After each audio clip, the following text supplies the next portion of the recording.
매일 성경과 함께하는 오늘의 큐티 시간입니다.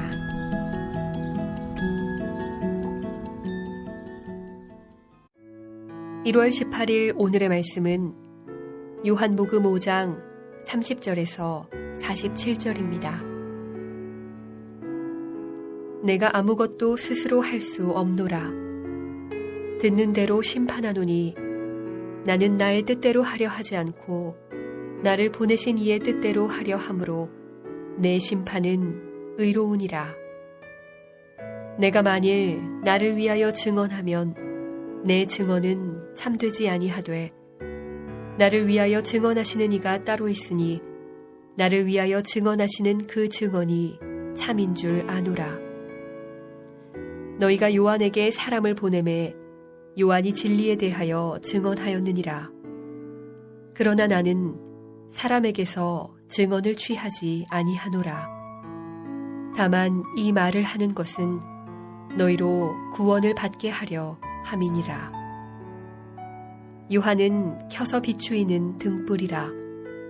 너희가 한때 그 빛에 즐거이 있기를 원하였거니와 내게는 요한의 증거보다 더 큰 증거가 있으니 아버지께서 내게 주사 이루게 하시는 역사, 곧 내가 하는 그 역사가 아버지께서 나를 보내신 것을 나를 위하여 증언하는 것이요 또한 나를 보내신 아버지께서 친히 나를 위하여 증언하셨느니라.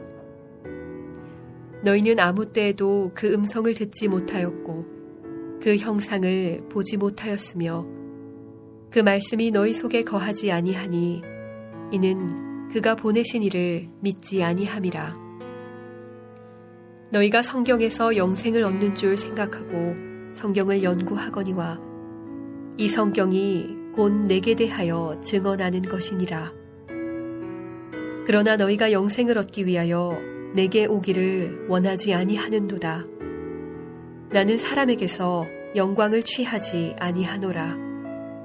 다만 하나님을 사랑하는 것이 너희 속에 없음을 알았노라. 나는 내 아버지의 이름으로 왔음에 너희가 영접하지 아니하나 만일 다른 사람이 자기 이름으로 오면 영접하리라. 너희가 서로 영광을 취하고 유일하신 하나님께로부터 오는 영광은 구하지 아니하니 어찌 나를 믿을 수 있느냐. 내가 너희를 아버지께 고발할까 생각하지 말라. 너희를 고발하는 이가 있으니 곧 너희가 바라는 자 모세니라. 모세를 믿었더라면 또 나를 믿었으리니 이는 그가 내게 대하여 기록하였음이라. 그러나 그의 글도 믿지 아니하거든 어찌 내 말을 믿겠느냐 하시니라.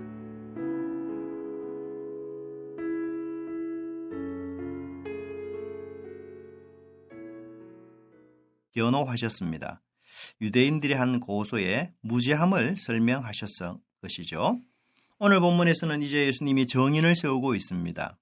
어제의 변호도 분명한 증거가 되지만 31절의 말씀처럼 자기에 대한 자신의 증거이기 때문에 참되지 않다라고 말합니다. 구약 신명기 19장 15절에서는 중요한 사건에 대해 판결을 내릴 때 반드시 두세 사람의 증인이 있어야 한다라고 말하고 있습니다. 예수님은 33절에서 첫 번째 증인을 요한으로 지목하였습니다. 요한이 증언한 진리는 곧 예수님이었습니다.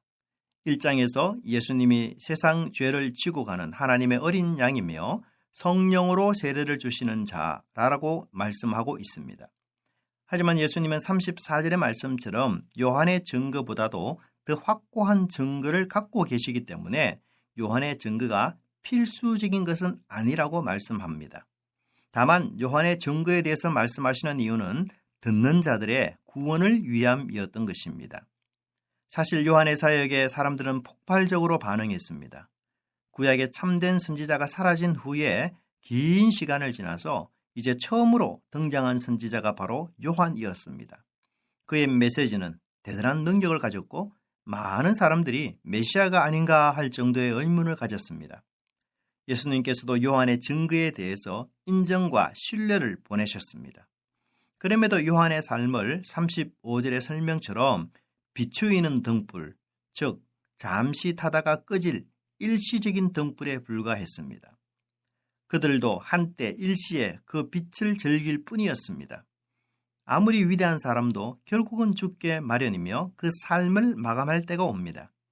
한국 기독교 역사의 기둥과 같은 믿음의 선배들, 아버지들, 어머니들, 그들의 빛나는 삶에도 불구하고 역사의 뒤안길로 사라졌습니다. 한국 교회를 위해서는 좀 더 살아야 할 뿐인데 라는 아쉬움을 한탄하지만 결국 그분들은 사라지고 말았습니다. 하지만 그분들이 증거한 진리의 말씀은 아직도 재생되고 있으며 반복되고 있으며 회자되고 있습니다. 믿음으로 살았던 아벨이 죽었지만 그 믿음이 말하는 것처럼 빛나는 요한의 삶도 마감하였지만 진리에 대한 그의 증거는 지금도 빛나고 있는 것입니다. 나도 언젠가는 사라질 등불입니다. 내가 앉던 자리도 언젠가는 다른 사람이 앉을 것이며 내가 살던 곳도 언젠가는 다른 이가 차지할 것입니다. 오늘은 내게 주어진 선물이라도 내일은 장담할 수 없습니다. 내가 사라진 자리에 무엇을 남기기를 원하십니까? 진리를 남긴다면 그보다 더 큰 유산은 없을 것입니다. 36절에서 예수님은 두 번째 증인을 말합니다. 그것은 요한보다 더 큰 증거로 예수님께 위임받아 행하시는 사역이었습니다. 요한은 짧은 인생을 살았지만 예수님의 구원과 심판의 사역은 지금까지도 이어져 오고 있습니다. 요한은 감옥에 갇혔을 때 오실 이가 당신입니까? 라고 물었습니다. 하지만 예수님의 구원과 심판의 사역은 요한이 질문으로 던진 약간의 회의와 불확실을 담긴 의혹을 뛰어넘는 아주 명쾌한 증거였습니다. 예수님의 구속의 사역이라는 큰 그림을 무시한 채 자신에게 복을 주고 자신의 일을 잘되게 해주는 신으로 예수님을 우리는 축소하고 있지 않습니까?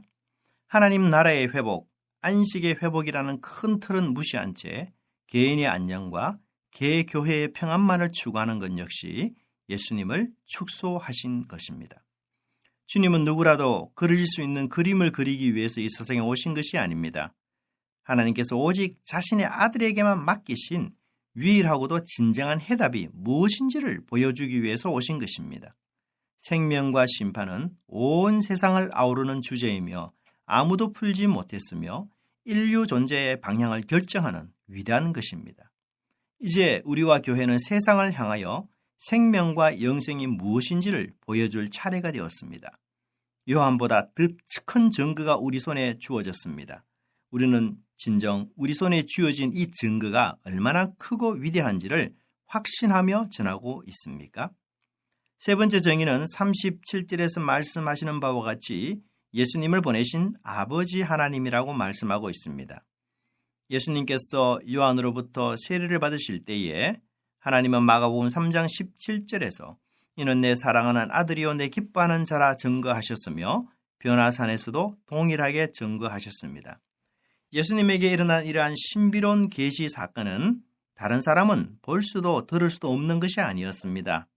요한은 이것을 듣고 보면서 예수님을 메시아로 확신했던 것입니다. 하지만 많은 사람들은 하나님의 이러한 증거에도 불구하고 믿지 않았습니다. 그 이유는 38절의 말씀처럼 말씀, 즉 그 말씀이 너희 속에 없었기 때문입니다. 그 말씀이라는 것은 구체적으로 무엇을 말하는 것일까요?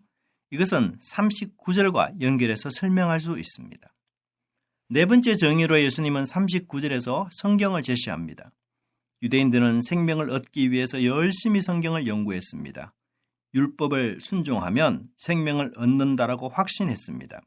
어려서부터 성경을 배우고 암기하며 랍비들은 한 구절 한 구절 연구했습니다.